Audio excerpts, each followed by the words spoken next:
Bonjour à toutes et à tous. C'est un immense plaisir pour moi d'animer cette table ronde à l'occasion de ce congrès. Une table ronde intitulée Pauvreté, inégalité et droits humains. Je vais me présenter juste très rapidement parce que c'est pas moi que vous êtes venu écouter. Je suis Damien Doge, journaliste à Libération depuis une dizaine d'années. Je travaille sur les questions économiques et sociales. Mais je vais surtout vous présenter nos intervenants directement parce qu'on a beaucoup de questions, vous allez voir, qui sont très denses. Je leur souhaite bon courage pour répondre à tous dans le temps imparti. Olivier Descutter, bonjour. Donc, vous êtes rapporteur spécial des Nations Unies sur les questions des droits de l'homme et de l'extrême pauvreté. Vous êtes par ailleurs professeur de droit à l'Université de Louvain et à Sciences Po Paris. C'est bon, c'est toujours actuel. Vous êtes en terre connue ici puisque vous avez été secrétaire général de la FIDH de 2004 à 2008. Et puis voilà, puis vous allez nous parler justement notamment de votre dernier rapport qui traite de la question de la protection sociale. Geneviève Defresne-Tardieu, bonjour. Vous êtes responsable des relations internationales à ATD Quart Monde, une ONG que nous connaissons tous dans cette salle, qui lutte contre la grande pauvreté depuis plus de 60 ans. Vous aussi, vous êtes parfaitement dans le thème de cette table ronde, puisqu'ATD Quart Monde a fait reconnaître par l'ONU que l'extrême pauvreté est une violation des droits humains. Et vous, à titre personnel, Madame Tardieu, vous avez notamment participé à la participation vous avez permis, excusez-moi, à la participation de personnes défavorisées dans des actes de plaidoyer, notamment dans le dernier rapport de Monsieur Descutter. Eleanor Thompson, bonjour. Alors Eleanor comprend très bien le français, mais elle répondra en anglais. Moi j'imagine qu'il y a beaucoup d'anglophones dans la salle, donc ça ne devrait pas poser de problème. Il y a des systèmes de traduction, je crois, pour ceux qui le souhaitent. Vous êtes avocate et militante. Vous êtes par ailleurs directrice adjointe des programmes Namati Sierra Leone qui permettent d'aider les communautés à connaître les lois dans le but de eux-mêmes de protéger leurs droits fonciers et leur environnement. J'ai bien résumé? Super. Ala Talbi, bonjour. Vous êtes historien et directeur exécutif du Forum tunisien pour les droits économiques et sociaux, une entité qui fait partie de la FIDH. Vous êtes également membre du secrétariat du Conseil international du Forum social mondial. Et parmi vos sujets de prédilection, on y trouve les questions socio-économiques et la Tunisie post-révolutionnaire, deux sujets que nous allons développer dans cette table ronde. Et enfin, Cécile Duflot, vous étiez ministre du Logement de 2012 à 2014, député écologiste jusqu'en 2017. Vous avez laissé la vie politique derrière vous pour prendre la direction générale d'Oxfam, une ONG qui agit contre les inégalités et la pauvreté, ce qui est finalement peut-être une autre manière de faire de la politique, on va dire, un peu au sens noble du terme, je sais pas, c'est l'expression consacrée. Voilà. On va commencer avec vous, Monsieur Descutter. Comme votre travail et celui de la FIDH l'ont démontré, l'extrême pauvreté est évidemment une question de revenus, mais pas seulement. Elle est également liée de manière plus large aux droits humains. Comment ce constat modifie-t-il la manière pour vous de lutter? Merci Damien pour votre question et bienvenue évidemment à tous et toutes. Je suis extrêmement honoré d'être sur ce panel à côté de personnes dont j'admire les combats et le parcours. La question de Damien, c'est au fond une question tout à fait centrale. Qu'est-ce que la pauvreté? Est-ce que l'on peut réduire celle-ci à une question de revenus insuffisants? Je crois que c'est une question tout à fait clé. Lorsqu'on interroge les personnes en pauvreté sur leur expérience vécue, leurs réponses, certes, parlent de revenus insuffisants pour avoir accès aux biens et services nécessaires à une vie décente. Elles parlent, certes, de l'absence de travail décent, mais elles parlent aussi de la discrimination qu'elles subissent, des humiliations quotidiennes, des employeurs qui se méfient des chômeurs, chômeuses de longue durée, de l'école où leur enfant se trouve humilié, du propriétaire qui ne veut pas louer un appartement à quelqu'un qui vit de l'aide sociale et n'a pas des revenus réguliers. En d'autres mots, ces personnes qui vivent la pauvreté subissent une stigmatisation, une honte parfois qui va bien au-delà de l'absence de revenus monétaires.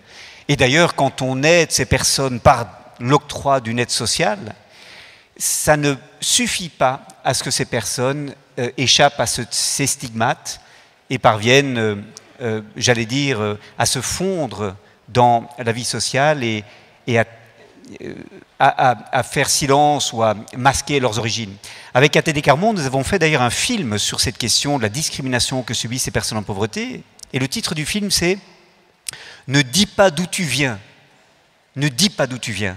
Pourquoi? Parce qu'un des intervenants dans ce film, qui est une personne ayant vécu pendant des années dans la grande pauvreté, nous disait « La grande terreur qui m'habite quand j'affronte par exemple un employeur, alors que je postule un emploi, c'est qu'il découvre mon passé de personne en pauvreté. Et je peux être trahi par mon accent, par ma manière de rire, par ma manière de m'habiller, je n'ai pas les codes, quoi. Et donc la pauvreté, c'est ça.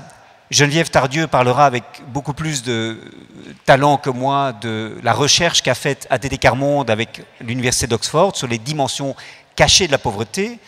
Et donc, au-delà de l'absence de revenus et du travail décent, il y a toutes ces dimensions-là qui ne sont pas simplement monétaires.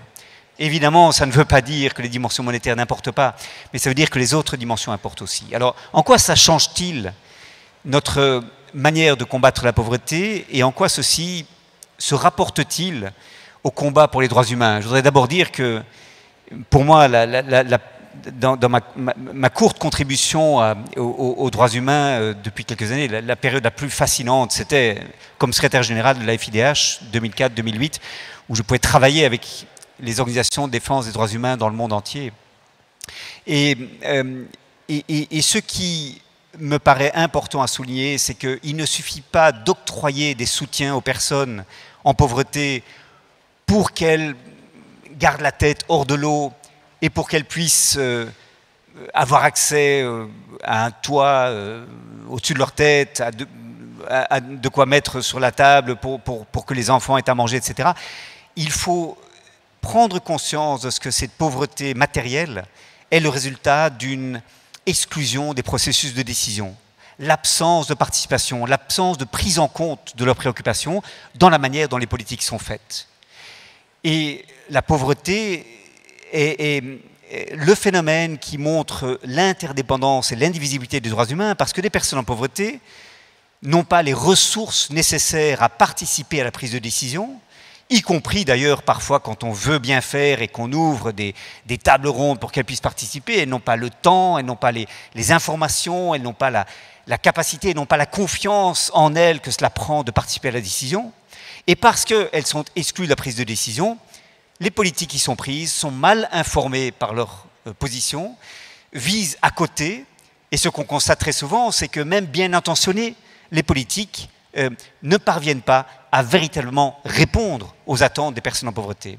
Et le dernier rapport que j'ai fait, et je termine par là en m'excusant d'avoir été aussi long, mais sur le non-recours au droit, c'est cela. C'est qu'on a toute une série de mesures en matière de protection sociale qui veulent aider les personnes en pauvreté à surmonter les obstacles qui résultent de leur absence de revenus monétaires suffisants, mais très souvent, parce que ces personnes n'ont pas participé à mettre sur pied ces dispositifs de soutien, on oublie que sans accès à Internet, on ne parviendra pas à avoir accès à telle ou telle aide, que si on est illettré, on ne parvient pas à remplir tel formulaire, que si on doit recevoir la visite de services sociaux chez soi, on aura peut-être très peur de cette confrontation avec les services sociaux parce qu'on n'a pas envie que l'enfant soit retiré de la famille.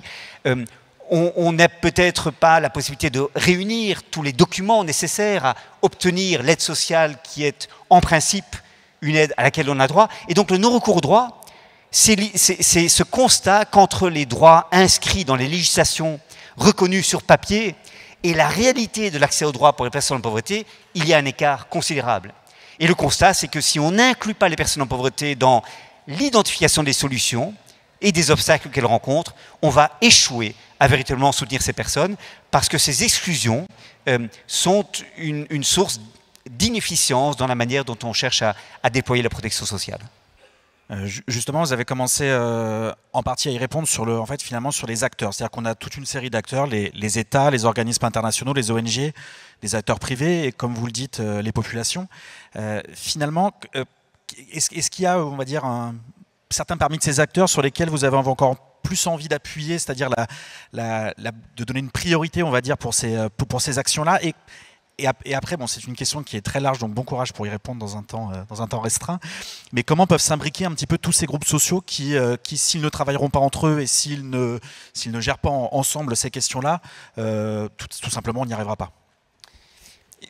Écoutez, je crois que, en fait, j'aime bien cette question, bien qu'elle soit difficile, parce qu'elle nous amène à prendre un peu de champ et à nous demander ce qui explique que malgré le consensus affiché sur la nécessité de lutter contre la précarité, l'objectif de développement durable numéro 1 quand même, des engagements pris en France depuis de nombreuses années, on échoue à véritablement éradiquer la pauvreté. Et je crois qu'au cœur de ces difficultés, il y a l'image que l'on entretient de la pauvreté, surtout depuis une trentaine d'années. L'on parle de la pauvreté comme d'une situation qui est imputable aux personnes en pauvreté elles-mêmes, qui ont fait les mauvais choix, qui n'ont pas les qualifications professionnelles nécessaires, qui ne savent pas respecter leurs rendez-vous, qui ne savent pas remettre en cause leur routine ou leurs addictions, etc. Bref, on impute aux personnes en pauvreté la responsabilité de leurs conditions. Et parfois d'ailleurs, l'on voit dans les personnes en pauvreté des personnes dont il faut se méfier, parce qu'elles sont peut-être tentées d'abuser du système, de frauder, etc. Et on a mis sur pied d'ailleurs dans les systèmes de protection sociale toute une série de garde-fous, de dispositifs, parce qu'on craint manifestement la fraude, bien plus qu'on ne craint la sous-inclusion de certains groupes de la population qui, du coup, se trouvent exclus de la protection sociale.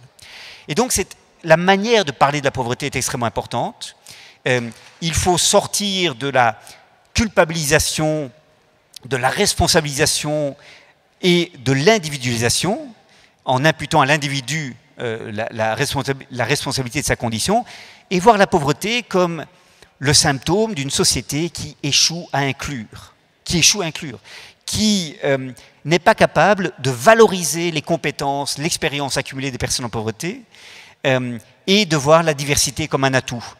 Moi, j'aime beaucoup parler aux chefs d'entreprise, par exemple, de cette question-là, parce que très souvent, ils ne se rendent pas compte de la richesse que représenterait pour eux, pour leur capacité à innover et à identifier des bonnes solutions, le fait de recruter des personnes en pauvreté pour toucher des publics avec leur langage, aller vers ces publics pour comprendre leurs besoins et pour, au fond, être beaucoup mieux informés des attentes des populations qui vivent aujourd'hui une crise de pouvoir d'achat sans précédent. On a en Belgique, je termine par là, et ce n'est pas par patriotisme ou par fierté pour mon pays, mais il y a quand même une expérience intéressante en Belgique qui est celle du recrutement par les administrations de ce qu'on appelle en Belgique les experts du vécu. C'est quoi les experts du vécu? C'est des personnes choisies parce qu'elles ont eu un parcours dans la grande pauvreté et qu'elles ont surmonté, je dirais, les obstacles que ce parcours leur a imposé, et qu'elles comprennent par conséquent très bien pourquoi les personnes en pauvreté sont, par exemple, éprouvent des difficultés à recevoir des soins de santé, à remplir des formulaires pour obtenir les allocations de chômage, ou à interpeller le propriétaire qui n'isole pas convenablement l'appartement qu'elles habitent. Et ces experts du vécu, recrutés par une administration en Belgique, sont dispatchés dans différentes administrations pour s'assurer que les mesures que l'on prend prennent bien en compte le vécu des personnes en pauvreté. Et je trouve que c'est une belle reconnaissance de la valeur qu'il faut reconnaître à cette expérience, à cette compétence toute particulière des personnes en pauvreté. Et c'est ce regard-là, il me semble, qu'il faut aujourd'hui avoir sur la pauvreté. C'est une chance, c'est un enrichissement pour nous que de miser sur ces compétences-là, et ça ne doit pas être simplement des personnes dignes de notre commisération, de notre pitié, de notre charité. Bon, on peut remarquer déjà que c'est dommage que les députés ne vous aient pas plus écouté pour la dernière réforme de l'assurance chômage, puisque justement la culpabilité des chômeurs était un petit peu au centre de cette réforme. Un autre sujet, donc vous avez commencé à l'aborder, on va rentrer un peu plus dans le détail, c'est au niveau de la protection sociale. Dans votre dernier rapport présenté à l'ONU, vous insistez sur le fait que la sécurité sociale doit accéder au rang des droits humains et plus seulement de la charité. Pour revenir dessus, déjà expliquez-nous ce que serait ce Fonds mondial pour la protection sociale auquel vous appelez, et puis nous en discutions juste avant, parce que bon, j'aime bien les chiffres. Enfin pas vous d'ailleurs, mais l'OIT, si je ne m'abuse, estimait à 78 milliards de dollars le besoin par an pour mettre en place une sécurité sociale à l'échelle de la planète entière. Et parce que oui, j'aime bien céder parfois un petit peu à la démagogie, on rappelle qu'en 2021, 1470 milliards d'euros de dividendes ont été versés par les plus grandes entreprises. Donc certes, 78 milliards, c'est beaucoup, mais au regard d'autres chiffres et d'autres quantités d'argent qui peuvent être en circulation, on peut estimer que peut-être il faudrait rediriger certaines priorités.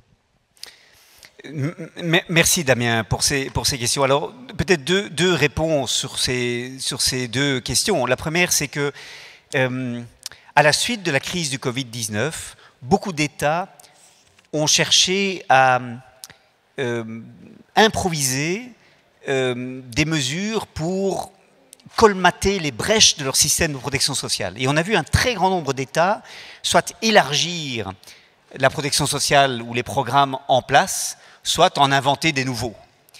Beaucoup de ces États, cependant, n'ont adopté que des mesures de court terme, sous forme de filets de sécurité assez minimalistes, pour éviter que les gens tombent dans l'extrême pauvreté. Et ces États n'ont pas pris, en général, des mesures reconnaissant le droit à la sécurité sociale comme un droit humain, que les personnes puissent revendiquer en cas d'exclusion devant des instances indépendantes de contrôle, y compris des instances judiciaires. Les États n'ont pas voulu véritablement prendre des engagements à l'égard de la population, de protéger celle-ci contre tous les risques de l'existence. Et la sécurité sociale, la protection sociale devrait aller en principe des allocations familiales et des congés de maternité à la pension de vieillesse, en passant par les allocations de chômage, les allocations maladie, invalidité, etc. Et donc, on a vu, je dirais, un activisme considérable des États, mais au fond, un nombre relativement restreint d'États prenant des mesures garantissant l'accès à la sécurité sociale comme un droit humain que l'on puisse revendiquer, installant les bénéficiaires en titulaires de droit et pas seulement en bénéficiaires d'une charité publique qu'ils ont souvent honte d'ailleurs de revendiquer. Oxfam vient de faire d'ailleurs un rapport sur, il y a 2-3 jours, il est sorti sur les mesures que les États ont prises au cours des années récentes pour réduire les inégalités et confirme ce constat qu'on avance très lentement dans la réduction des inégalités et la protection sociale, évidemment, est au cœur de ce combat. Donc, mon message, c'est la protection sociale, c'est autre chose que la charité, ça doit être fondé sur les droits et la possibilité pour les personnes de revendiquer un droit à être protégé comme un droit humain. Une des raisons pour lesquelles les États n'osent pas aller plus loin, c'est qu'ils n'ont pas un financement suffisant pour cela, notamment les pays les plus pauvres, les pays les moins avancés, les pays à faible revenu. On a fait un calcul effectivement avec l'OIT en 2020, après le début de la crise du Covid-19, en septembre 2020, pour couvrir les 711 millions de personnes, donc c'est presque un dixième de la population mondiale, dans l'ensemble des pays à faible revenu, en garantissant tous les socles de protection sociale, il faudrait 78 milliards de dollars par an. Voilà. Ça, c'est, je dirais, c'est le financement qu'il faudrait pour que toutes ces personnes soient couvertes. Alors ça paraît exorbitant, ça paraît énorme.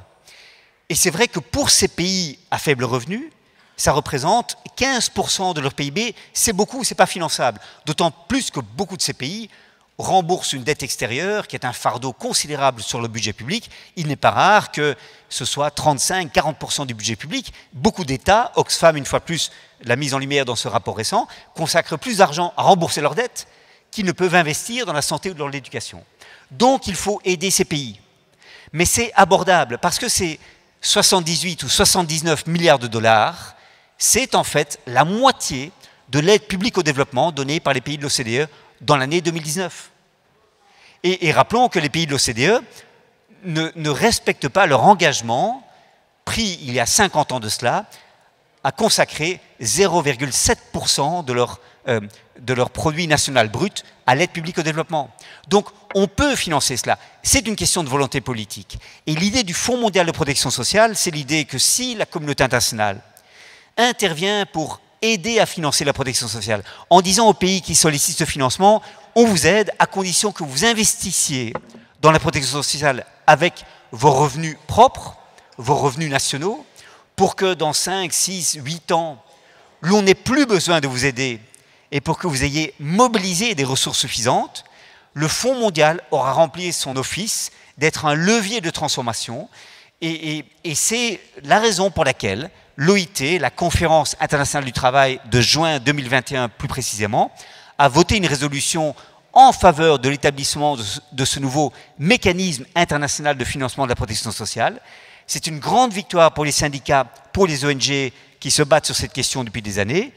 Maintenant, il faut qu'on maintienne la pression pour que cette promesse ne demeure pas sur papier, pour que cette promesse soit mise en œuvre, et ce Fonds mondial doit pouvoir voir le jour à terme. Donc, c'est l'idée, non pas que les contribuables du Nord vont devoir à l'infini financer la protection sociale du Sud, c'est un incitant financier pour que les pays du Sud investissent davantage dans la protection sociale et fassent de cela une priorité politique. On peut trouver l'argent, la question c'est de mettre la protection sociale en tête des priorités et de garantir donc un financement prévisible pour que les États qui n'ont pas les moyens aujourd'hui protègent leur population contre les risques de l'existence.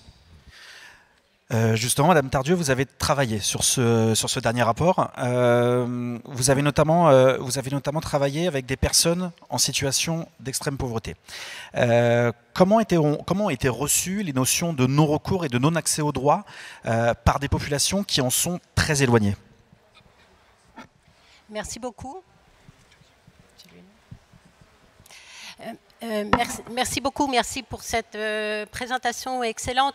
Je remercie aussi d'être invité donc, dans ce forum et je vais retransmettre cet honneur aux membres du mouvement ATD Quart Monde, donc, qui sont pour beaucoup des personnes qui ont elles-mêmes l'expérience de la pauvreté et qui, au jour le jour, en résistant à la grande pauvreté et à la misère, sont elles-mêmes défenseurs des droits humains. Il faut vraiment le considérer comme ça.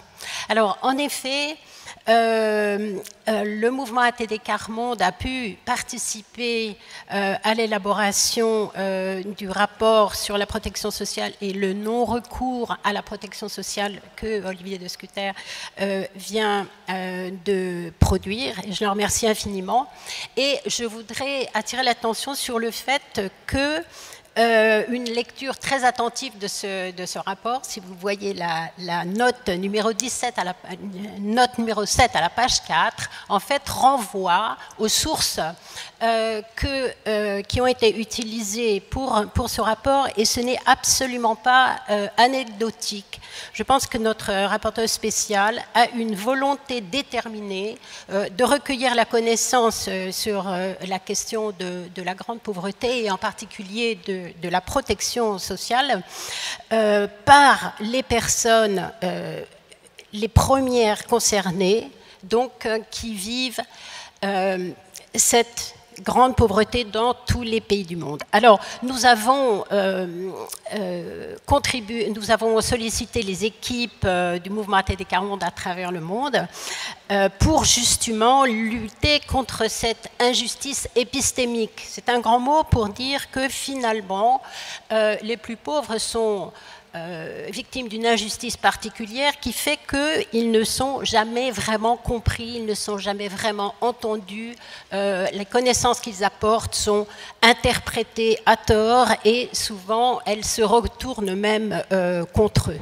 Alors il s'agissait bien sûr d'un défi colossal, mais il se trouve qu'ATD Quart Monde développe beaucoup le droit à l'éducation et à l'expérience par des universités populaires, par de la réflexivité donc, à laquelle sont invitées toutes les personnes qui vivent dans la grande pauvreté, ont une maturation, une maturité, si vous voulez, qui leur permet justement de participer à des documents de cette importance. Donc plusieurs équipes au Sénégal, en RDC, en Amérique latine, Guatemala, Bolivie, Pérou, se sont penchées sur cette question du non-recours à la protection sociale. Alors, autant vous dire que dans un premier temps, c'était l'incompréhension totale. Parce que, évidemment, la notion de non-recours est totalement inconnue et la protection sociale, elle est guère plus. Alors, il a fallu faire donc, évidemment tout un travail en amont pour arriver à expliquer ce que c'est le droit, la protection sociale conçue comme un droit, et quelles pouvaient être différentes expériences dans lesquelles les personnes sont protégées par les droits. Mais il faut bien reconnaître que les publics avec lesquels nous travaillons sont le plus souvent hors du champ du droit, mais totalement hors du champ du droit, c'est-à-dire ils sont reclus dans le secteur informel, le travail informel, le logement illégal, et ils sont réduits à la non-visibilité, la non-accessibilité au droit, par exemple, par l'absence d'enregistrement à l'état civil, qui évidemment, en l'absence d'existence légale, interdit tout recours au droit. Donc, impossibilité de s'inscrire auprès des administrations qui pourraient éventuellement octroyer le droit. Donc, je dois dire que la situation la plus grave et la situation la plus massive, c'est la situation de non-droit. Et qu'est-ce qui reste aux personnes dans ces conditions-là? Eh bien, c'est tout simplement la solidarité communautaire qui est effectivement réduite, bien sûr, mais qui existe et qui opère. Les personnes, souvent, n'attendent plus rien de l'État lorsque l'État est défaillant et ils n'ont pas d'expérience du recours au droit.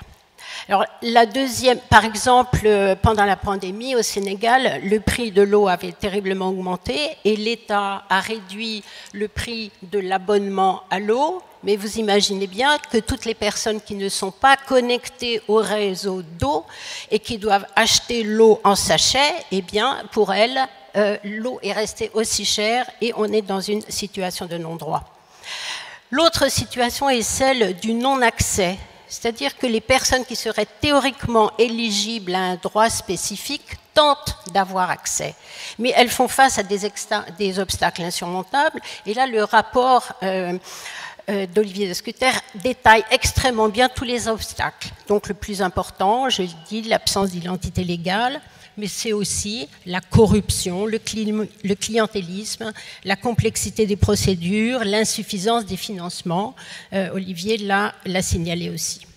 Et je dirais que la troisième étape, et seulement dans ces cas-là, c'est la situation du non-recours. C'est-à-dire qu'il s'agit stricto sensu des personnes qui ne tentent même plus de recourir au droit.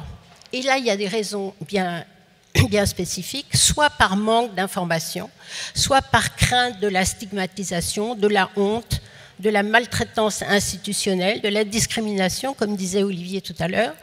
Et les personnes qui vivent dans la pauvreté sont très souvent accusées d'être responsables de leur situation et sujettes au dénigrement et rarement considérées comme des personnes sujettes de droit comme tous les êtres humains.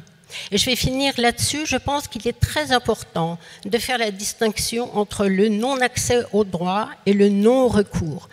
Politiquement, je crains que la notion de non-recours n'alimente encore la stigmatisation et à terme conduise à réduire les moyens alloués à la protection sociale lorsque ceux-ci restent partiellement inutilisés. Voilà, on va peut-être poursuivre ultérieurement la réflexion là-dessus, mais je trouve que c'est extrêmement important de ne pas propager l'idée que les plus pauvres auraient vraiment accès à tous les droits et qu'ils ne se donnent même pas le mal de les solliciter. Merci beaucoup. Bah, c'est parfait, vous m'avez fait une parfaite transition. Madame Thompson, Namati Sierra Leone s'investit sur les questions justement de droit à la terre, de droit de l'environnement, d'accès aux soins, de l'usage de la loi par les populations. Pouvez-vous nous expliquer ces objectifs et finalement le rôle particulier de l'autonomisation juridique?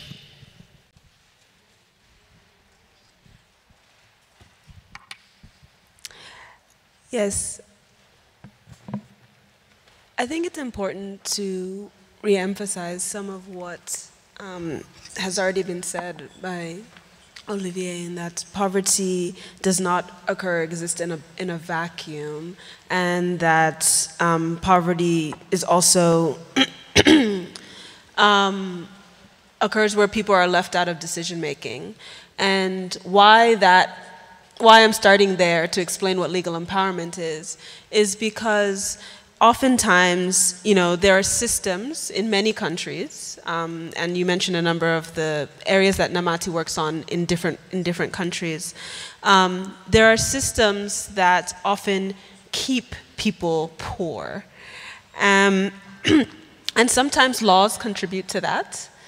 So for example, archaic land laws that are exploited or are oppressive, or people's lack of knowledge of laws that provide for their rights or provide for regulations that should be put in place to check whether it's corporations, whether it's whatever that is used as a force to oppress or maintain systems that perpetuate poverty. And so legal empowerment, as you mentioned, is about putting the law into people's hands. And that means helping people to know what the law is concerning whatever their legal problem is. Once you know the law, the idea is that opens up an avenue to be able to use it either to enforce a right or to engage maybe a regulatory body, for example, like an environmental protection agency that should help either enforce a right or a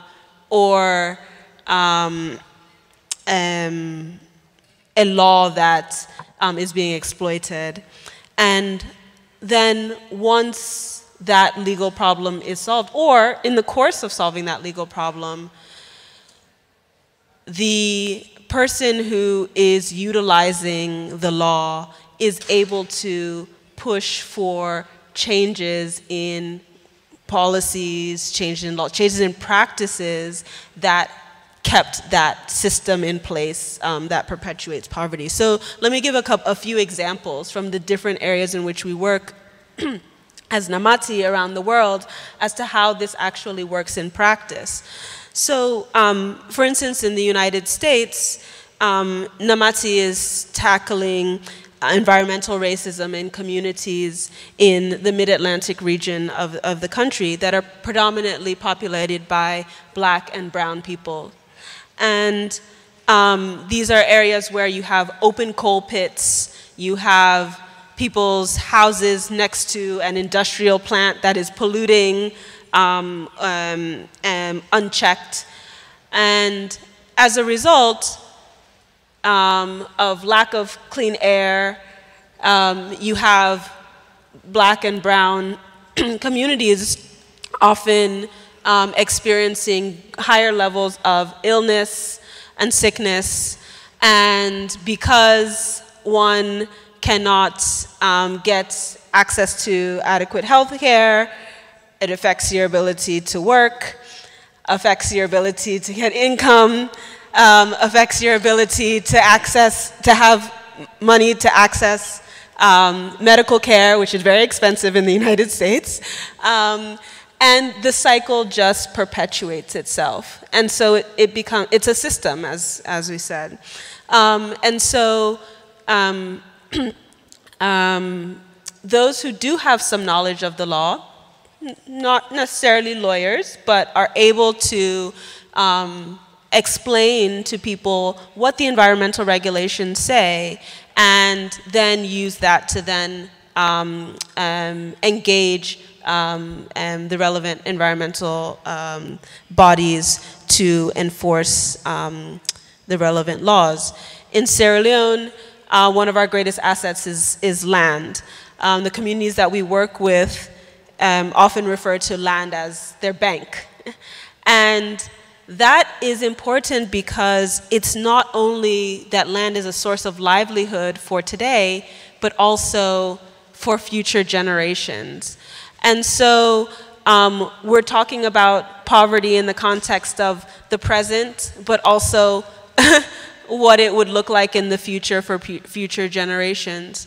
And where we have community-based paralegals who explain to people or who help communities know what the law says in terms of land acquisition processes, what a company who's coming in should or shouldn't do in terms of environmental protection, and also help that community establish their own land and natural resource governance body at the village level. They're able to set their own rules and better engage when you have an external actor like an investor come in. That empowerment allows for greater security greater security of one's rights. Then again, that leads to making input into lawmaking processes. And we've just had 2 new laws passed in Sierra Leone that grant further protections of people's rights. I know we'll probably come to that later, so I won't go into that. But as you can see, the legal empowerment cycle continues.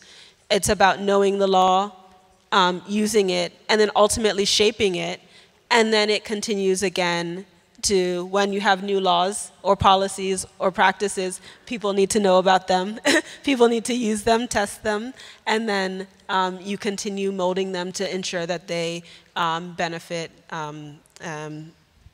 the people, those who are meant to. Merci beaucoup. Monsieur Talbi, c'est bon, vous êtes avec nous, c'est bon, parce que c'est assez long, voilà, donc je voulais savoir si tu es encore là. Donc on a eu un exemple avec des exemples avec Namati. Vous êtes au Forum tunisien pour les droits économiques et sociaux. Il s'est passé beaucoup de choses en Tunisie depuis 2011 inclus. Quel a été le rôle justement de votre organisation pour accompagner, pour je sais pas, gérer, pour aider les personnes qui ont pu être soit affectées par la situation, soit pour je sais pas, accompagner les personnes qui ont voulu se mobiliser et changer les choses en Tunisie de manière plus profonde? Merci Damien. Je crois que pour le Forum tunisien des droits économiques et sociaux, c'est dans son ADN de soutenir les mouvements sociaux, les acteurs de terrain, les groupes vulnérables.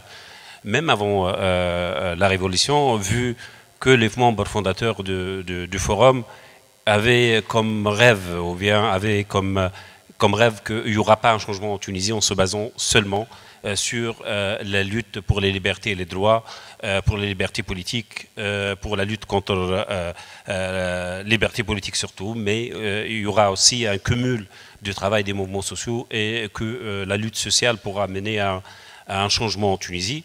C'était le cas en 2011. En 2011 aussi, il y avait la création officielle du Forum, dont sa mission essentielle était de croire qu'il n'y aura pas une démocratie consolidée en Tunisie s'il n'y aura pas un travail colossal sur la question sociale et économique, qu'il y aura aussi cet accompagnement d'un process politique. Il faut qu'elle soit accompagnée par un débat sociétal sur la question sociale et économique.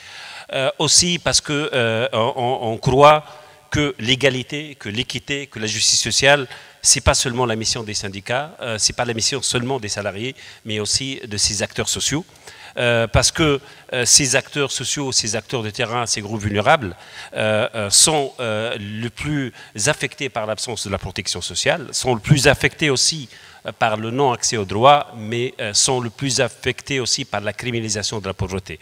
Donc pour nous, au FTDS, on croit et on crut encore que ces mouvements sociaux pourront être un vecteur de changement social et sociétal.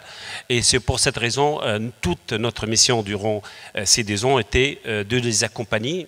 Nous ne sommes pas le porte-parole des mouvements sociaux ou des acteurs de terrain. Nous sommes un facilitateur, mais nous sommes un allié. Nous ne prenons pas cette mission d'une manière objective. Notre rôle, c'est de les accompagner dans le terrain, dans l'identification de leurs besoins, mais aussi dans la convergence de ces luttes. Le travail a été fait au début. Je pense que je peux au moins mettre des dates phares. C'est qu'avant 2015, on a concentré le travail sur la convergence de ces mouvements, qu'ils ne soient pas isolés, chacun dans sa région, mais qu'on passe aussi d'une lutte dans un gouvernorat à une lutte nationale autour d'un modèle de développement, mais autour aussi d'une question commune. Deuxième point, le deuxième objectif ou le deuxième défi, c'était aussi de valoriser le travail de ces acteurs sociaux et de faire une forme de recoupement avec les autres acteurs. Il y avait l'objet de plusieurs universités d'été, mais aussi d'un congrès national des mouvements sociaux, mais aussi de tout un travail qu'on parte de la question de rendre constitutionnels les droits économiques sociaux à la justiciabilité des droits. C'était l'objet aussi de tout un travail avec ces acteurs sociaux jusqu'au 2020, où on a fait le bilan de ces 10 ans de la Révolution, où on a compris que chacun de nous travaille dans son sphère presque isolée des autres. Donc, les mouvements de lutte sociale ils travaillent tout seuls, les mouvements de lutte pour les libertés et les droits individuels travaillent tout seuls. Donc, il y avait l'initiative de faire le premier forum forum national de la société civile et des mouvements sociaux dans l'optique de la convergence des luttes, juste avant déjà le mouvement politique de l'installation de ce régime autoritaire en Tunisie le 25 juillet 2021. Le travail il continue aujourd'hui parce que ce régime aussi il a compris que ces acteurs sociaux pourront être un allié pour lui. C'est très important puisqu'il a basé son discours politique sur un registre social et économique, malgré qu'il n'a pas les moyens ni les politiques nécessaires pour résoudre ce problème. Il a essayé de récupérer les acteurs sociaux, ceux que nous, on a passé des années à les former à partir du problème micro à un problème macro, celle d'un modèle de développement équitable pour la Tunisie. Ils sont aujourd'hui soit des gouverneurs, soit aussi ils ont pris des postes dans des ministères différents, mais sans répondre à leurs projets politiques, mais juste pour affaiblir les mouvements sociaux et affaiblir les acteurs sociaux. Un travail, donc je ne dis pas que nous commençons de zéro, mais nous commençons aussi à repérer de nouveaux acteurs.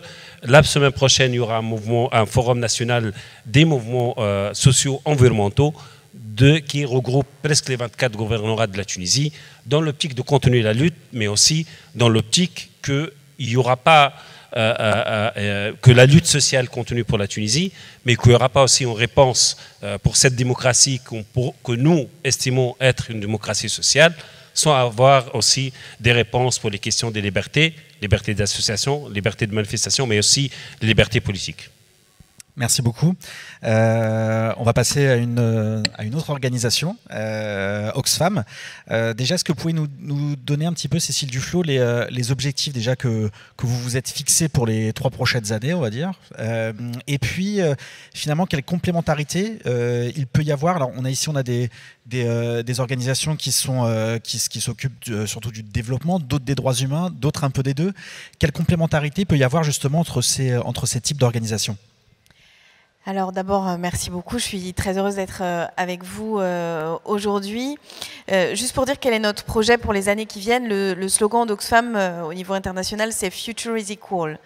Ça veut dire ce que ça signifie, c'est-à-dire que nous pensons que l'aggravation des inégalités qu'on connaît entre les pays du Nord et du Sud, mais aussi à l'intérieur de chacun des pays, la concentration des richesses entre les mains de quelques-uns est un danger. Alors évidemment que mon intervention s'inscrit parfaitement à la suite de ce que je viens d'entendre, puisque la réalité aujourd'hui, c'est qu'on a la concentration des richesses entre les mains de quelques-uns, que le Covid a accentué cette pente, et que tout cela est à la fois très déstabilisant pour les sociétés en question, y compris dans nos pays du Nord, mais bien sûr de façon très importante vis-à-vis d'un certain nombre de pays du Sud. Il ne faut pas oublier que 3/4 des enfants pauvres du monde vivent en Afrique sahélienne aujourd'hui. C'est ça la réalité, c'est que les inégalités à l'échelle mondiale, malgré un rétrécissement de l'ultra-pauvreté, voient le combat s'effilocher face à une dynamique de prédation réelle des richesses. Et dans le même temps, une planète, et plus exactement ses habitants humains, qui sont menacés par le dérèglement climatique. Donc nous, notre sujet, c'est bien de mêler ces deux dimensions et de rappeler à chaque instant que tout cela n'est pas une fatalité. Et c'est vraiment l'essentiel de notre message, c'est que tout ce qu'on vient de décrire, évidemment, l'interconnexion, vous avez parlé de la question des droits humains et des ONG dites de développement. Alors ça fait longtemps que Oxfam est une ONG qui s'attaque à la fois aux conséquences, mais aussi aux causes.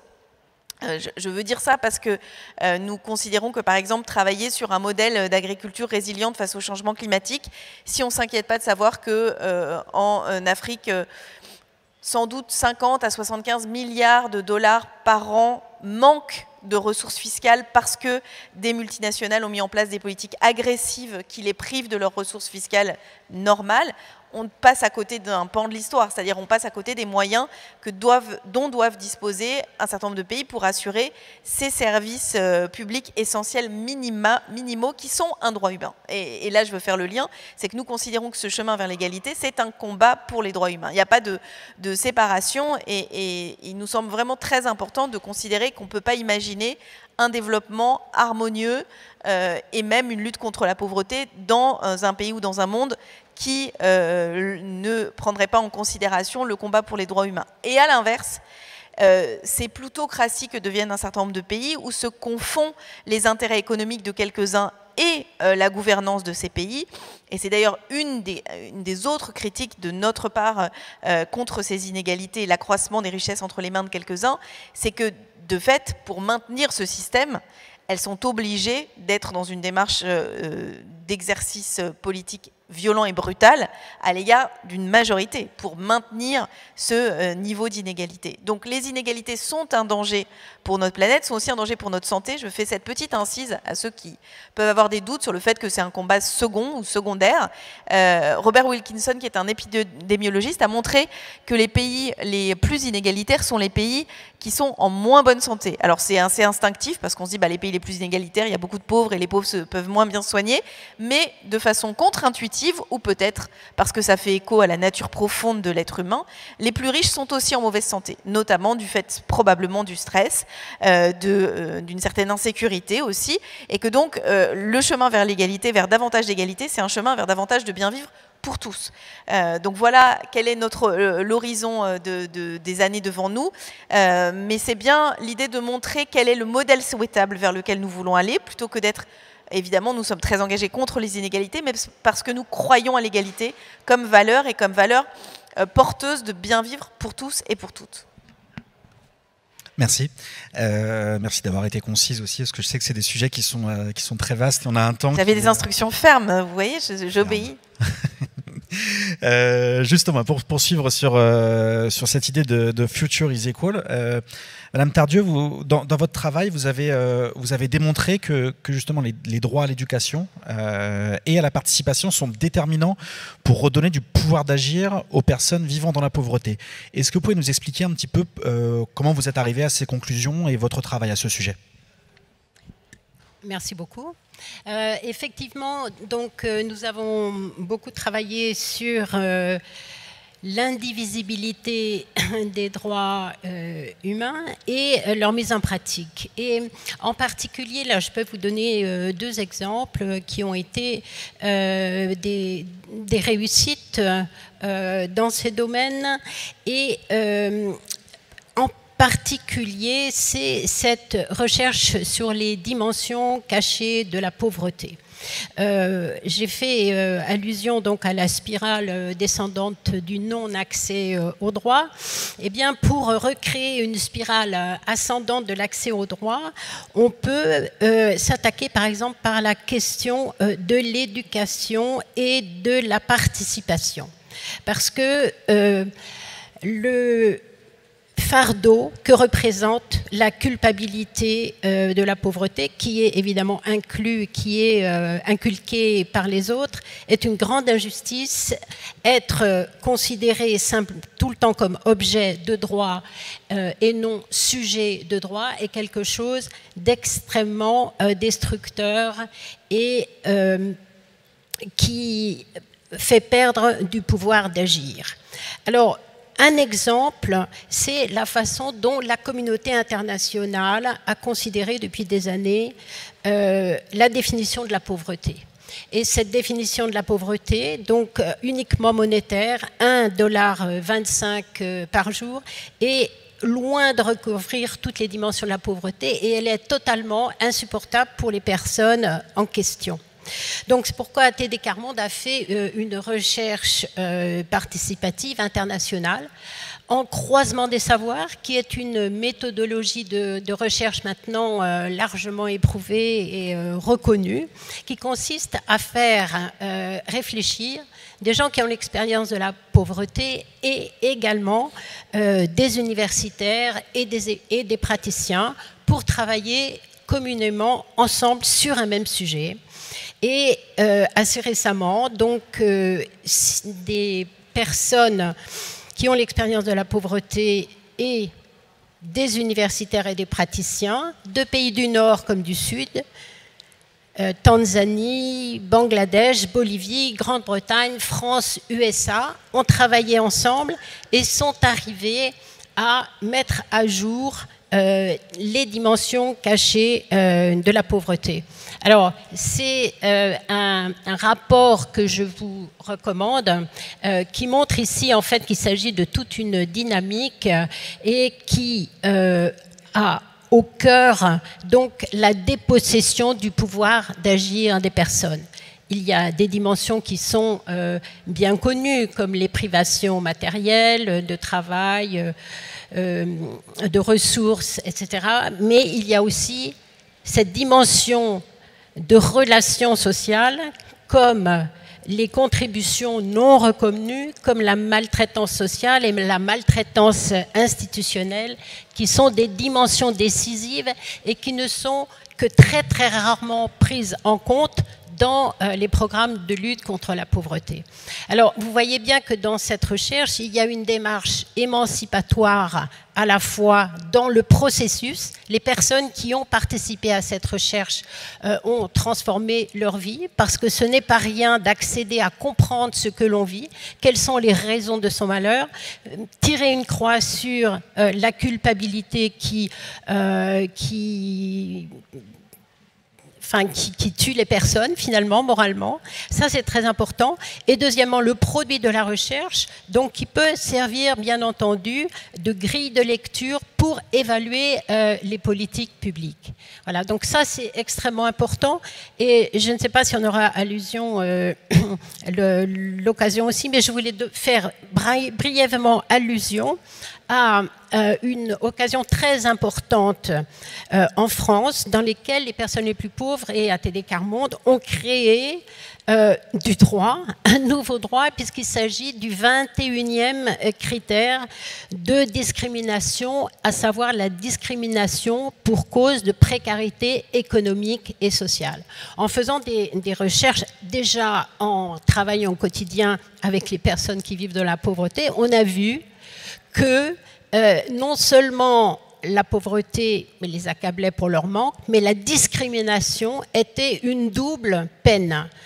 On a vu que si quelqu'un venait de demander un logement seul, il lui était refusé. S'il était accompagné par quelqu'un de respectable, entre guillemets, comme un membre du mouvement TD Carmonde, la réponse était toute différente. Et on a fait donc des recherches avec, pour montrer effectivement que selon le lieu où on habite, comme disait Olivier Duscarter tout à l'heure, selon son CV, eh bien, on aura une chance tout à fait différente d'être pris pour avoir un logement ou avoir un emploi. Et donc, ATD Quart Monde et d'autres, avec la HALD, ont réussi à obtenir un 21e critère de discrimination, donc en 2016, et ça c'est une grande avancée du droit. Voilà, je m'en réjouis et je vais rester là pour l'instant. Merci beaucoup aussi d'avoir été concise, parce que je sais que ces sujets sont très très larges. Madame Thompson, en Sierra Leone, une nouvelle législation sur les droits fonciers coutumiers a été adoptée. Je la résume brièvement, mais évidemment, l'idée, ce sera pour vous de l'expliciter plus précisément, mais elle exige que les entreprises obtiennent le consentement des communautés locales avant de démarrer des activités, qu'elles soient minières, industrielles ou agricoles. Déjà, si vous pouvez un petit peu préciser un peu plus cette loi, parce que je l'ai fait trop brièvement, et puis d'expliquer un petit peu quelles leçons tirez-vous de cette loi. So as I was mentioning earlier, land in Sierra Leone is really of utmost importance, and it has been, in a way, used as a weapon, and so has the law in many ways. It's been used as a weapon because development has been pitted against people's rights. And so the reason why these two new laws are so important, one that deals with customary land rights and the other basically the land administration structure, as you've mentioned, is because one of the things that they do is to ensure that those who are the owners of this land, this valuable asset, must have a say, must be the ones who make the decision as to whether or not this thing, development, that people have been told for years they have to sacrifice for, they have to sacrifice their own rights for, should happen or not. And what these laws essentially do is to say, no, it's not one or the other, that in giving people the right to say, yes, we want this investment, no, we don't want this investment, after they have information in a process that's not coercive, in a process where they are able to make that decision before they begin to see bulldozers on their land, that actually creates greater security, not only for their own rights but also for the investment. How is that?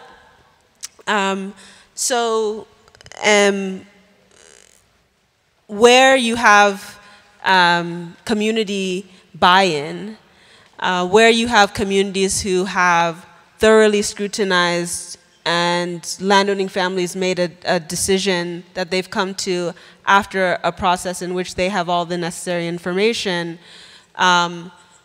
if they agree to that investment, they're more likely to protect it as well because they have a stake. And so this idea that, have communities having the right to say no, which generally has up until now, really we've only seen in the context of indigenous people's rights, that is somehow anti-development, no, is a misconception.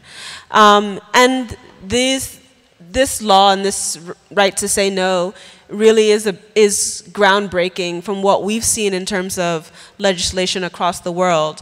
In other countries, particularly in many former British colonies, there is somewhat of a movement to have more progressive land reforms that provide greater land tenure security. But in many of the legislation that we've seen to date, communities' right to free, prior, and informed consent usually has a caveat to it. It's subject to, the government's right to extract, particularly in the minerals sector, to extract mineral resources found below the surface. In the Customary Land Rights Act that has just been passed and signed into law in Sierra Leone, that exception does not exist in the law. And in that way, FPIC rights apply to all industrial activities, including mining. But one of the other key lessons here is the importance of women to the fight against poverty. One of the key lessons that come out of these laws. Why is that? Unfortunately, under our customary land tenure system, even though women as part of a landowning family have equal rights on paper, to the family land or the community's land, in practice, traditions or how land is allocated has discriminated against women. So the laws, these new laws that have been passed, explicitly,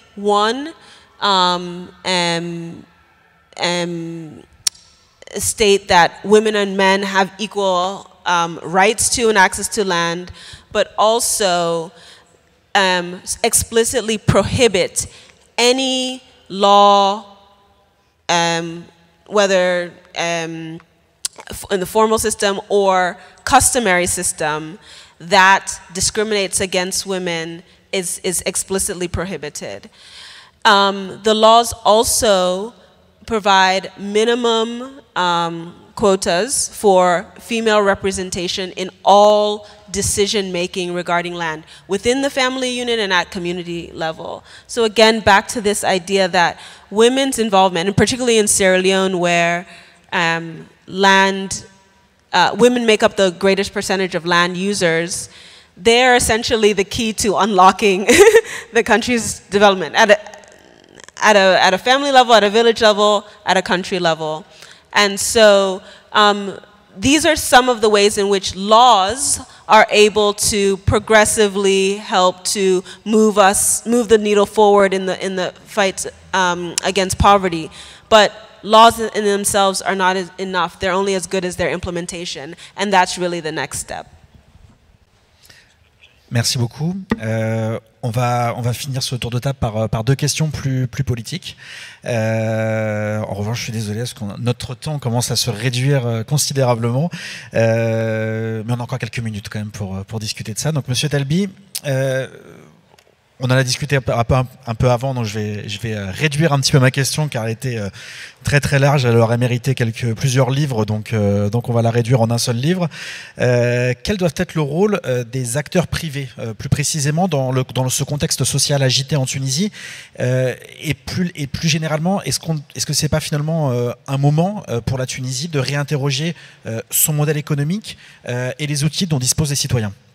C'est encore large, hein, je sais. C'est encore large. Non, en fait, peut-être de reposer la question quel rôle, pourquoi l'État ou les gouvernements respectifs en Tunisie depuis 2011 n'ont pas posé la question de quel modèle de développement pour la Tunisie.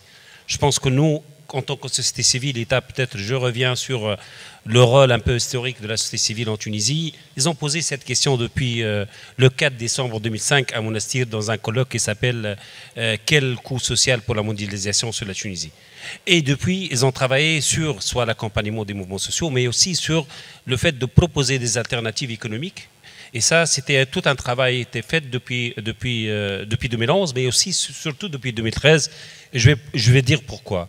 Depuis 2013, il y avait, par exemple, je vais prendre sur 2 axes pour comprendre un peu, pour mieux comprendre la situation. 2013, on est toujours, et jusqu'à aujourd'hui, je pense que jusqu'au le 25 juillet 2020, on était victime de cette fameuse phrase d'exception tunisienne, alors que c'est une exception tunisienne qui cache beaucoup de problèmes et de réalités amères sur le plan social et économique.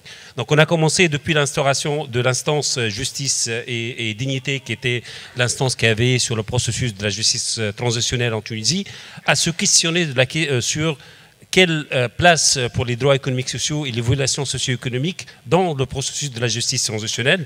Il y avait tout un débat à l'époque avec les acteurs et les experts de PNUD qui ont accompagné la mise en place de cette instance et qui ont été réticents au début sur cette question, puisque nous, on s'était basé sur l'article 10 de la loi qui parle clairement des régions victimes de discrimination socio-économique en Tunisie. On a déposé une plainte et une saisine à l'époque d'un gouvernement, qui est le gouvernorat de Gasserine, qui a payé le plus nombre de martyrs, de blessés de la Révolution. Et on est parti sur les modèles de développement de la Tunisie, ou plutôt les choix économiques de la Tunisie depuis l'indépendance, pour dire qu'il n'y avait pas une violation systématique ou pas, mais il y avait des choix qui ont été faits depuis 1956. Et après, on est toujours dans le fait d'injecter un peu dans un modèle de développement étouffé depuis déjà 2008 et 2009. Et on a imposé ce concept de travailler sur la question sociale et économique jusqu'au rapport final où il y avait des recommandations. Il y a 400 pages dans le rapport final de cette instance autour de la question économique sociale et autour des recommandations sur la question sociale et économique rédigées par la société civile. Et ça, c'est le plus important pour moi, comment cette complémentarité, parfois, elle pourra aboutir à quelque chose. Deuxième question, sur la question du modèle de développement. Donc nous, on a parlé tout le temps, même avec les acteurs de terrain et des acteurs citoyens, on le dit toujours qu'on ne peut pas résoudre le problème de chômage, par exemple en Tunisie, en partant sur gouvernorat par gouvernorat. Donc il faut avoir des solutions macro autour d'un modèle de développement équitable. On l'a fait. On est parti sur les choix dans les 24 gouvernorats pour faire l'audit de chaque gouvernorat, aussi les fiches signalétiques de chaque gouvernorat. On est parti sur une proposition de modèle de développement qui a été rejetée par les gouvernements respectifs. Il n'y avait même pas un débat social peut-être autour de ce modèle de développement pour arriver à cette aggravation aujourd'hui de la situation socio-économique en Tunisie, surtout après le 25 juillet 2021. Donc, pour arriver, quelle place peut-être aujourd'hui, dans un contexte aujourd'hui pour la Tunisie, pour la société civile, pour débattre ou pour proposer? Moi, je pense qu'aujourd'hui, presque, on n'a pas de place. On est rejeté par tout le monde et on est exclu par ce régime en place. Et pire, on est dans une semaine ou deux, vous aurez le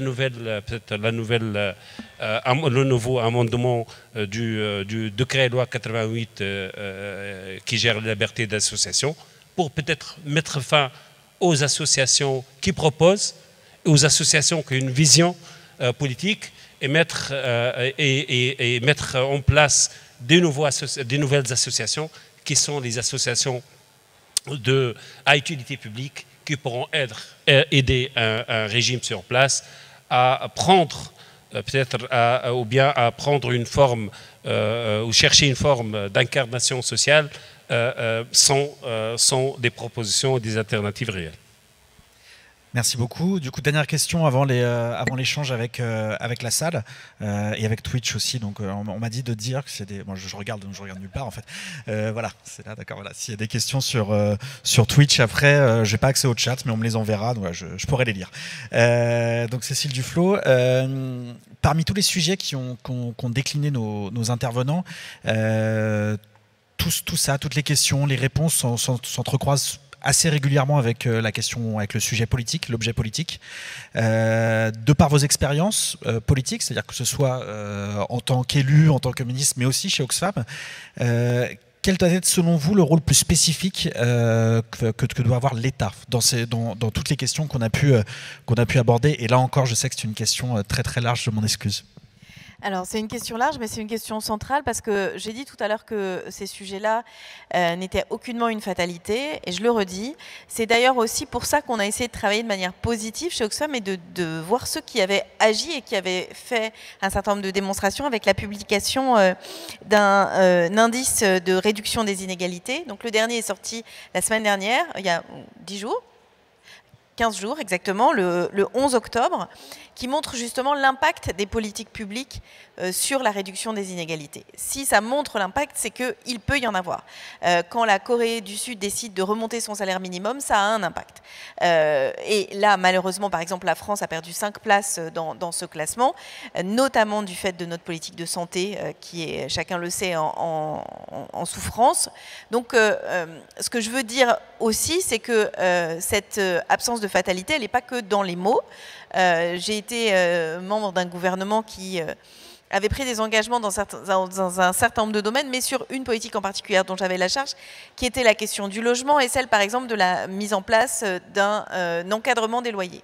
C'est typiquement une mesure qui vise à réduire les inégalités puisqu'elle évite de faire peser la dépense de logement locatif trop lourdement sur le budget des ménages. À l'inverse, on sait bien, et on le sait plus récemment grâce à l'INSEE en France, que ce sont les propriétaires de logements sont souvent propriétaires de beaucoup de logements. Donc quand les loyers augmentent, les plus riches s'enrichissent en proportion de manière bien plus importante. C'est le cas en France et notamment ici, dans la ville où nous sommes à Paris.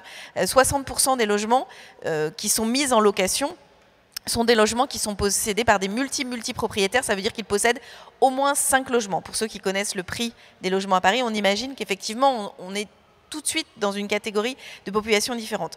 La mise en place de cette mesure a fait l'objet de beaucoup de controverses, de beaucoup de débats, a été assez tendue, mais d'abord elle a fonctionné et ensuite elle a été défaite. Donc on voit bien qu'on peut choisir d'encadrer les loyers ou choisir de ne pas le faire. Donc le choix politique, la volonté politique et la volonté politique de régulation, elle est totalement entre la main des pouvoirs publics, de la puissance publique et en particulier des États. Donc il faut vraiment être conscient, et tout à l'heure Olivier de Schutter l'a dit, sur décider d'allouer des moyens financiers pour investir dans les services publics plutôt que dans d'autres choses, décider de lutter de façon plus effective et plus efficace contre l'évasion fiscale par exemple. Tout ça, ce sont des décisions qui permettent de s'attaquer à la racine des inégalités, de s'attaquer à la pauvreté.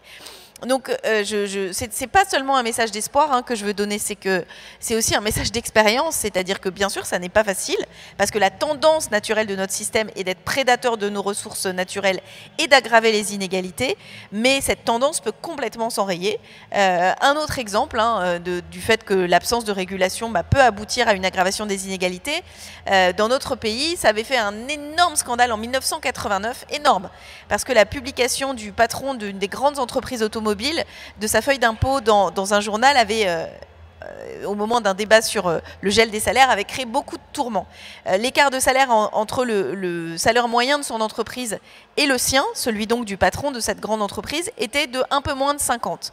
Il est aujourd'hui autour de 500. C'était le cas avec Carlos Ghosn, l'ancien PDG de Renault. Donc on voit bien que, et c'est à l'échelle d'une toute petite vie humaine, entre 1989 et en l'espèce 2019. Donc il n'y a aucune fatalité à cette aggravation de cet écart. On peut tout à fait réguler les écarts de rémunération dans des entreprises. Là aussi, c'est une question de volonté politique. Et on n'a pas le temps, mais je pourrais le dire, parce que vous m'avez posé la question du lien. Bien sûr qu'en matière climatique, là aussi, on peut tout à fait agir. Il n'y a aucune fatalité. Les scientifiques ont montré, bien sûr, que ce serait compliqué, coûteux financièrement, mais on a les moyens financiers, la capacité cognitive et technique de s'attaquer aussi au dérèglement climatique. Je le redis, la question de la volonté politique, la volonté de l'expression démocratique, mais c'est intéressant de faire écho à ce que vous disiez au sujet de la Tunisie, est une évidence. Donc il ne faut jamais renoncer ni baisser les bras. Et le slogan de la FIDH aujourd'hui, c'est « Agir est le meilleur moyen d'espérer », c'est-à-dire je crois vraiment qu'une des volontés pour éviter de s'attaquer à la racine de ces difficultés, c'est de conduire à l'inaction, de rendre impuissant, de désarmer l'espoir et de se résigner. Et donc je crois qu'il faut absolument refuser cette résignation, que ce soit sur le front des droits humains, sur celui des inégalités, sur celui de la pauvreté ou sur celui du climat. Merci beaucoup. Alors on me dit que j'ai un petit peu de rab là finalement. On m'a trouvé quelques petites minutes. Donc on va passer la question. Alors du coup avec la lumière je vois pas grand chose, mais pour les questions à la salle. Donc il y a monsieur qui a levé plusieurs fois la main. Donc on va le prendre tout de suite. Allez-y monsieur. Bueno, creo estamos a 100 años de la fundación de la Federación Internacional de Derechos Humanos. Hemos librado batallas en contra de gobiernos autoritarios, despóticos, violadores de derechos humanos. Pero el tema de la pobreza hoy tiene que pasar por los organismos financieros internacionales, sobre los organismos de comercio que someten a los gobiernos, que someten a las constituciones de los pueblos, que someten a las democracias con cartas de intención. El trabajo que se hace en Naciones Unidas es muy bueno, pero creo que tenemos que trabajar más juntos con el Fondo Monetario Internacional, con el Banco Mundial, para decirle que ellos dan miserias de migajas de dinero, centavos de dinero, mientras cobran altos intereses por servicios de la deuda. ¿Y por qué estos organismos no se aplican para ellos la misma receta que piden a los gobiernos de que ellos se bajen el salario, que todos los funcionarios del Fondo Monetario ganen un salario mínimo, que es lo que recomiendan, ¿no? Que adelgacen sus presupuestos y su burocracia. Eso debiera hacerse, y creo que hoy esta posibilidad de que trabajemos juntos ahora hacia el combate de la pobreza, denunciando a quienes hacen pobres a millones de personas, es lo que tenemos que hacer. No es posible que uno guarda su dinero, lo ahorra, lo invierte y se convierta en nada con esta especulación bancaria, inmobiliaria, con el abuso que se hace de la explotación de la fuerza de trabajo. Ese es el tema, yo creo que hoy tiene que convocarnos a los siguientes 100 años de la FIDH, a que trabajemos juntos, porque la globalización fue un elemento que hoy nos atañe a todos, incluso más allá si hay gobiernos de izquierda, de derecha, etcétera. Entonces, yo pediría que la Federación tome nota, las organizaciones aliadas, los relatores de Naciones Unidas que se ocupan del tema, y trabajemos juntos, pero sobre esos organismos de comercio y de banca. Gracias. Merci. Olivier de Scuter, vous voulez, je ne sais pas, si quelqu'un veut répondre à cette intervention. Je ne sais pas si c'est une question, mais une intervention en tout cas. Oui, je suis peut-être pas, enfin certainement pas le seul à pouvoir répondre à cette interpellation. Je crois que effectivement beaucoup de pays sont aujourd'hui très fortement contraints dans leur liberté d'agir par la dépendance dans laquelle la dette les place, dépendance à l'égard des institutions financières internationales.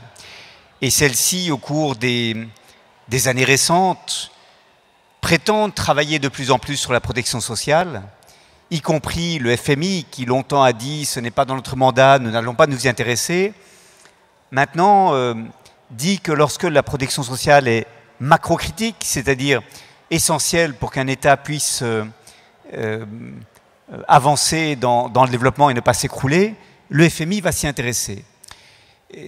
Alors, on pourrait a priori s'en réjouir et se dire, chouette, ces institutions financières internationales qui n'avaient, enfin le FMI en tout cas, comme principale préoccupation la soutenabilité des mesures fiscales prises et qui voulaient que les États fassent autant que possible des économies, s'intéressent maintenant à la protection sociale, c'est très bien. En fait, le problème, c'est que lorsque le FMI parle de la protection sociale, c'est une vision extrêmement étroite de la protection sociale qu'il a à l'esprit.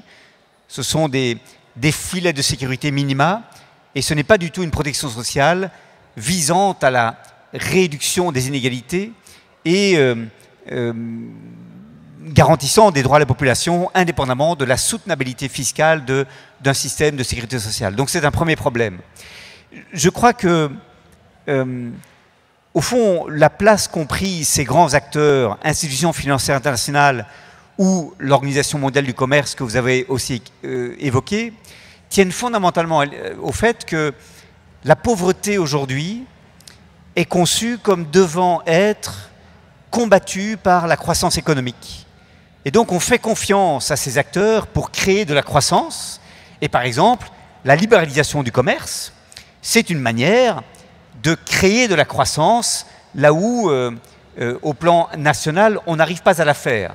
Et donc on va stimuler des gains d'efficience, une division internationale du travail plus approfondie pour créer la croissance. Et je crois que cette idée-là, qu'il faut de la croissance pour réduire la pauvreté, est une idée qu'aujourd'hui, nous devons avoir le courage de mettre en question. On peut lutter contre la pauvreté de manière extrêmement efficace, même sans croissance économique. Et peut-être qu'il faut poser la question de l'objectif de développement durable numéro 8, qui parle d'une croissance inclusive, soutenable, etc., mais qui continue de dire que la croissance est au fond le point de passage obligé des politiques de réduction de la pauvreté et de réduction des inégalités, objectif de développement durable numéro 1 et numéro 10. Moi, je pense qu'il faut inventer une manière de lutter contre la pauvreté qui ne passe pas nécessairement par la croissance. Et c'est, je crois, avec Oxfam et d'autres, l'objectif que nous devrions nous donner pour les objectifs de développement 2030-2045. C'est dès à présent qu'il faut réfléchir à un autre modèle de développement qui ne fasse pas tout passer par l'augmentation de la création de la richesse monétaire. Sinon, on continuera de rester dépendant de ces recettes, de ces acteurs internationaux qui prétendent détenir la vérité quant à la manière d'augmenter la création de richesse. Merci beaucoup. Alors en fait, je suis désolé, il y a un message qui s'est affiché derrière vous, juste là. En fait, il y a des interprètes en fait qui doivent, qui ont fini leur temps de travail. Donc je suis désolé, on va devoir clore plus rapidement cette session de questions. Mais c'est pas de la faute des interprètes, c'est nous qui avons débordé à la fois sur le débat précédent et sur le débat. Donc je suis désolé en fait aux 4 personnes qui ont. C'est ça, j'ai vraiment pas le droit. J'ai essayé de négocier par message depuis tout à l'heure, mais je suis vraiment désolé. Ça sera pas possible de poser. Je suis désolé. Je suis désolé. Bon, je me permets déjà de remercier, mais je vous remercie tous les 5 d'être intervenus. Je suis vraiment encore une fois désolé parce que voilà, c'était des sujets qui étaient très complexes, qui auraient mérité pas mal de temps en plus. Je vous remercie donc du coup tous les 5, et puis je vous remercie à vous aussi de nous avoir écoutés. Qu'est-ce qu'il y a? Oui. Si, ça a été. Elle en a parlé. Elle en a parlé. Bon, je suis désolé. Donc, je vous remercie à tous de nous avoir suivis. J'ai juste un petit message pour la suite du programme. Et après, vous pourrez applaudir nos 5 intervenants. Non, en fait, ils peuvent applaudir déjà les 5 intervenants, je pense. Voilà, on m'a chargé de vous présenter Aruna, qui nous a fait la cuisine pour ce midi et qui a un super projet, et il va vous l'expliquer. Bonjour, merci de nous accueillir. Je vais faire hyper vite, je sais qu'il y a des gens qui vont bientôt partir.